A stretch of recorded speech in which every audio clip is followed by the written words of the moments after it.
نحمدہ و نصلی علی رسول الکریم اما بعد فاعوذ باللہ من الشیطان الرجیم بسم اللہ الرحمن الرحیم۔ سامعین سے پکار، عید کے دن سویڈن کے اندر جامع مسجد کے باہر جو قرآن مجید کی جلانے کا واقعہ پیش آیا ہے وہ قابل مذمت ہے، اور اس کی وجہ سے پوری امت مسلمہ کا جو دل دکھا ہے، جو دل آزاری ہوئی ہے، وہ ناقابل برداشت ہے۔ اس کی جتنی مذمت کی جائے وہ کم ہے۔ سامعین جبکار، جس شخص نے یہ کام کیا اس کا نام صبا متی منیکا ہے، اور اس کے بارے میں یہ موجود ہے کہ یہ عراق کا باشندہ تھا اور 2015 میں یہ سویڈن کے اندر شفٹ ہوا ہے، اور سویڈن کے اندر جو اس کی حیثیت ہے وہ سویڈن ڈیموکریٹک پارٹی کا یہ رکن ہے۔ سامعین جبکار، عراق میں جہاں تک اس کا ورک کا تعلق ہے تو یہ حشر الشعبی نامی تنظیم کا رکن رہا ہے، اور یہ بھی کہا گیا ہے کہ اس کی رکنیت، اس دہشت گرد تنظیم کی رکنیت جو ہے وہ جنرل سلیمانی نے اس کو دی تھی۔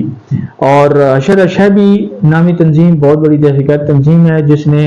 عراق کے اندر اہل سنت والجماعت کی مساجد، اہل سنت والجماعت کے نوجوانوں کا بہت قتل عام کیا ہے، اور مساجد کے اندر قرآن مجید تو ہوتے ہی ہیں تو انہوں نے اس کا بھی لحاظ نہیں کیا، اور یہ وہی شخص ہے جس نے سویڈن کے اندر عید کے دن یہ ایک اور گستاخی کر کے قرآن مجید کو جلایا ہے۔ سامعین جبکار، اس واقعے کی جتنی مذمت کی جائے کم ہے۔ اس کی وجہ سے جو اہل اسلام کا دل دکھا ہے وہ ناقابل برداشت ہے، لیکن اس کے ساتھ ایک اور بھی ناخوشگوار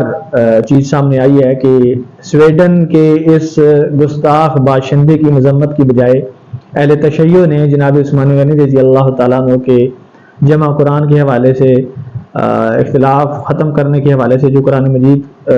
کے بارے میں جو احکامات آپ نے نافذ کیے تھے، اس واقعے کو لے کر امام المتقین مظلوم مدینہ جناب عثمان غنی رضی اللہ تعالیٰ عنہ کے خلاف طوفان بدتمیزی سوشل میڈیا پر قائم کیا گیا ہے۔ ناظرین، یہ اس وجہ سے ان دنوں میں سوشل میڈیا پر یہ طوفان بدتمیزی مظلوم مدینہ کے خلاف قائم کیا گیا ہے، چونکہ 18 ذی الحج جناب عثمان غنی رضی اللہ تعالیٰ عنہ کی شہادت کا واقعہ رونما ہوا ہے، تو اہل سنت والجماعت، اہل اسلام سوشل میڈیا پر اور باقی ذرائع میں بھی امام المتقین مظلوم مدینہ جناب عثمان غنی رضی اللہ تعالیٰ عنہ کے فضائل و مناقب اور ڈیفینس کے لحاظ سے اپنا جو ہے نا وہ ورک پیش کر رہے ہیں۔ تو اس ورک سے توجہ ہٹانے کے لیے اہل تشیع نے یہ ناپاک قدم اٹھایا ہے، اور اس واقعے کو جناب عثمان غنی رضی اللہ تعالیٰ عنہ کے قرآن مجید کے جمع کرنے والے ان احکامات کو اس سویڈن کے باشندے کے ساتھ میچ کرنے کی ناکام کوشش کی ہے۔ سامعین محترم، اب میں سب سے پہلے اس روایت کی طرف آتا ہوں جس کو زیر بحث لا کر اہل تشیع نے سوشل میڈیا پر جناب عثمان غنی رضی اللہ تعالیٰ عنہ پر اعتراض قائم کیا ہے۔ یہ صحیح بخاری کی حدیث ہے، جلد 2 میں کتاب فضائل القرآن اور باب جمع القرآن ہے۔ جناب حذیفہ بن یمان رضی اللہ تعالیٰ عنہ کچھ مہمات سے واپس آتے ہیں، کچھ جہاد کی مہمات سے واپس جب آتے ہیں تو جناب امیر المومنین جناب عثمان غنی رضی اللہ تعالیٰ عنہ کے سامنے کچھ گزارشات رکھتے ہیں۔ وہ یہ تھیں کہ آپ فرماتے ہیں، اے امیر المومنین، اس امت کو بچائیے اور سنبھالیے، کہیں ایسا نہ ہو کہ یہود و نصارہ کی طرح اللہ کی کتاب میں اختلاف کرتے کرتے بہت دور نکل جائیں۔ یہ اختلاف فکرت تھا جس کی وجہ سے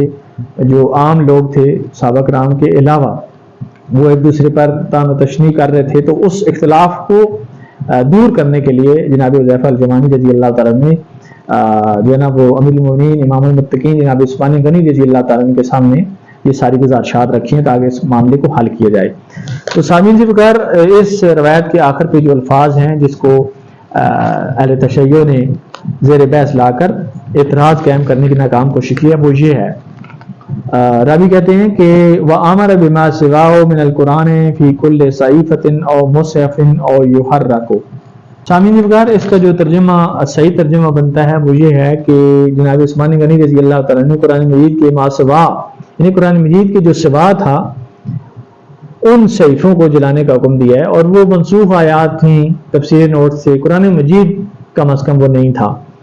درست ترجمہ یہ اس کا بنتا ہے۔ تو اس صورت میں تو اعتراض بنتا ہی نہیں ہے، قرآن مجید کے علاوہ انہوں نے جو احکامات نافذ کیے تھے وہ قرآن مجید پر لاگو نہیں ہوتے،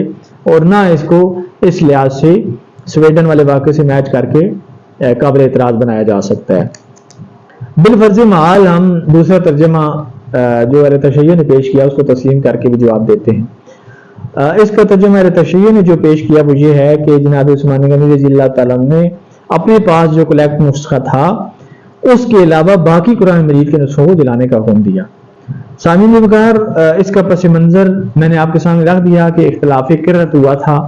جس کی وجہ سے لوگ تکفیر تک کا معاملہ لے گئے تھے، ایک دوسرے پر طعن و تشنیع کر رہے تھے، اور اس اختلاف کو ختم کرنے کی نیت سے یہ سارا کچھ ہوا ہے۔ تو اس حوالے سے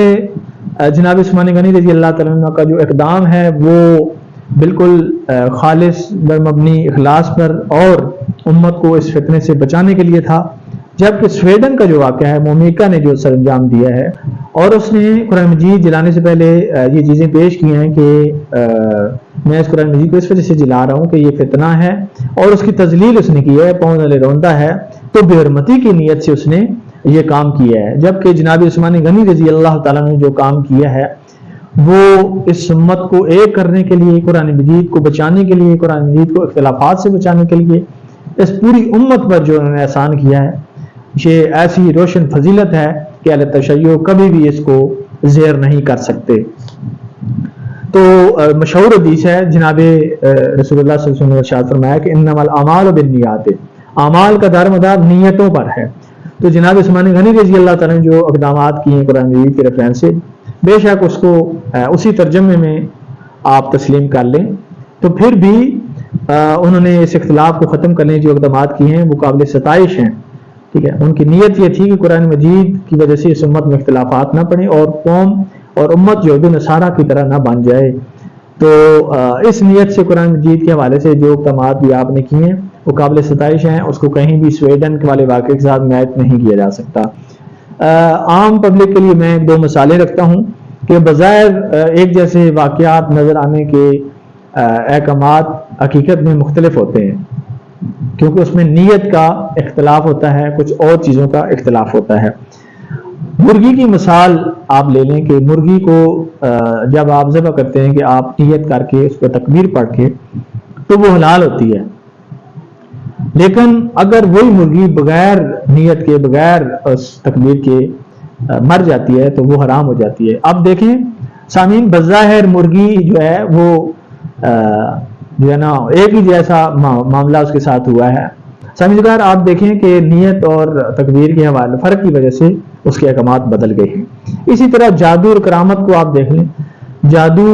اور کرامات کے جو واقعات ہیں وہ عام پبلک کو، عام بندے کو بالکل ایک جیسے نظر آتے ہیں، لیکن حقیقت میں اس میں جو ڈفرینٹ ہے وہ علماء اہل اسلام، علماء اہل سنت بالخصوص انہوں نے بہت سارے فرق بیان کر دیے ہیں۔ تو بظاہر جو ایک جیسے واقعات نظر آنے والے ہمیشہ یا حقیقت میں ان کے احکامات ایک جیسے نہیں ہوتے۔ اسی طرح جناب عثمان غنی رضی اللہ تعالیٰ عنہ کا واقعہ قرآن اور سویڈن والا جو باشندہ ہے اس کا عراق قرآن، یہ زمین آسمان کا فرق ہے۔ اسی طرح جناب عثمان غنی رضی اللہ تعالیٰ نے جو اقدامات کیے ہیں قرآن مجید کے ریفرنس سے، یہ آپ نے اپنی مرضی سے نہیں کیے بلکہ پورے صحابہ کرام رضوان اللہ اجمعین بشمول اہل بیت سے مشورہ لے کر کیے ہیں۔ میرے سامنے کتاب المصاحف امام ابن داؤد رحمہ اللہ کی ہے، سند اس کی بالکل درست ہے۔ مولا علی علیہ السلام کا ارشاد ہے کہ جناب عثمان غنی رضی اللہ تعالیٰ عنہ کے بارے میں صرف اچھے کلمات ہی کہنا چاہیے۔ اللہ کی قسم انہوں نے قرآن مجید کے جمع کرنے میں بہت سے بزرگ صحابہ کرام سے مشورہ کیا، یعنی کہ یہ تمام جو معاملہ ہے قرآن مجید کے ریفرنس سے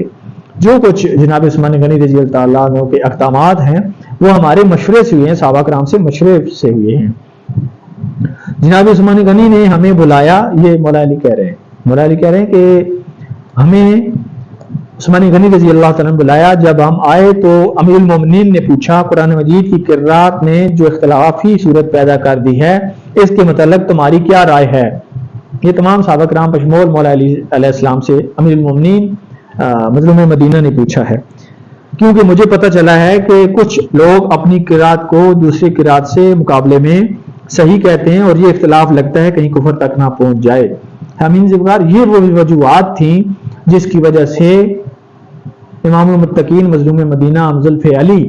جناب عثمان غنی رضی اللہ تعالیٰ نے قرآن مجید کے بارے میں اقدامات کیے، وہ تو قابل ستائش ہیں۔ اہل تشیع نے جو بات کا بتنگڑ بنایا، فضیلت کو توڑنے کی ناکام کوشش کی ہے، مولا علی علیہ السلام اس کو بطور فضیلت کے کاؤنٹ کر رہے ہیں۔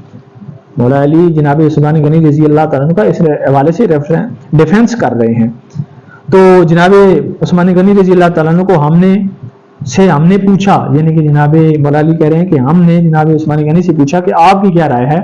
تو جناب امیر المومنین جناب عثمان غنی فرماتے ہیں کہ میں چاہتا ہوں کہ تمام لوگ ایک کرت پر متفق ہو جائیں، نہ کوئی فرقہ رہے اور نہ اختلاف۔ مولا علی علیہ السلام ارشاد فرماتے ہیں کہ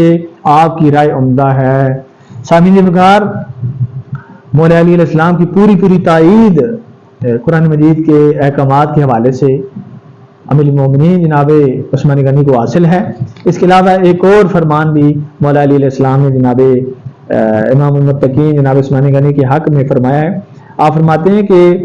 عثمان نے جو قرآن مجید کے مختلف صحابہ کرام کے بعد موجودہ نسخے جلانے کا حکم دیا، اس حکم میں جناب عثمان کو اچھا ہی کہو،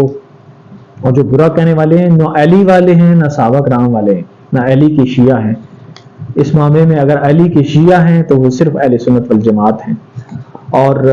اس کو کتاب المصاحف کے اندر امام ابن داؤد رحمہ اللہ نے نقل کیا ہے، اور اس کے علاوہ فتح الباری میں علامہ عسقلانی نے بھی اس کو نقل کیا ہے۔ اس کے علاوہ ایک اور فرمان بھی موجود ہے کہ جناب عثمان غنی رضی اللہ تعالیٰ کے بارے میں مولا علی فرماتے ہیں کہ اگر میں عثمان کی جگہ خلیفہ ہوتا، ولی ہوتا، حاکم ہوتا، تو میں بھی وہی کرتا جو عثمان رضی اللہ تعالیٰ نے کیا ہے۔ الحمدللہ سامعین محترم، یہ اہل بیت سے ہم نے تائید دکھا دی۔ سامعین وغیرہ، میں اہل تشیع سے مخاطب ہوں۔ اگر آپ نے امام المتقین مظلوم مدینہ داماد رسول ابوذوالف علی امیر المومنین جناب عثمان غنی رضی اللہ تعالیٰ عنہ کے بارے میں قرآن مجید کے بارے میں جو انہوں نے احکامات دیے تھے، اس بارے میں آپ نے اعتراضات کرنا ہی ہے، اور آپ نے سویڈن والے واقعے سے میچ کرنا ہی ہے، تو مولا علی علیہ السلام کو بھی آپ نے شامل کرنا پڑے گا، کیونکہ اس معاملے میں پوری تائید جناب عثمان غنی رضی اللہ تعالیٰ عنہ کے ساتھ مولا علی علیہ السلام کی تھی۔ اب میں ایک اور فرمان آپ کے سامنے رکھتا ہوں کہ تمام صحابہ کرام رضوان اللہ اجمعین کا اس پر اجماع تھا، اور سب کی مشاورت سے یہ ہوا ہے، اور کسی نے کوئی اعتراض جناب عثمان غنی رضی اللہ تعالیٰ کے اس عمل پر نہیں کیا۔ یہ میرے سامنے کتاب المصاحف ہے، امام ابن داؤد رحمہ اللہ والی۔ آپ باسند صحیح سے جناب مصعب بن سعد تابی کا قول نقل کرتے ہیں۔ یہ مصعب بن سعد تابی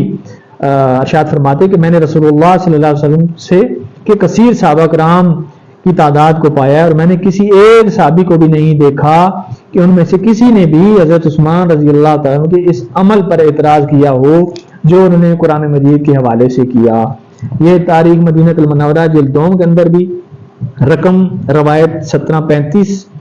کے تحت موجود ہے، اور اس کے علاوہ کتاب المصاحف کے اندر باسند صحیح موجود ہے۔ سامعین جبکار، یہ میں نے آپ کو تمام صحابہ کرام رضوان اللہ اجمعین بشمول اہل بیت کی تائید دکھا دی ہے کہ جناب عثمان کا جو عمل ہے یہ سب کی مشاورت سے ہوا ہے۔ سامعین جبکار، اس کے علاوہ علماء اہل سنت نے قاضی ایاز رحمہ اللہ نے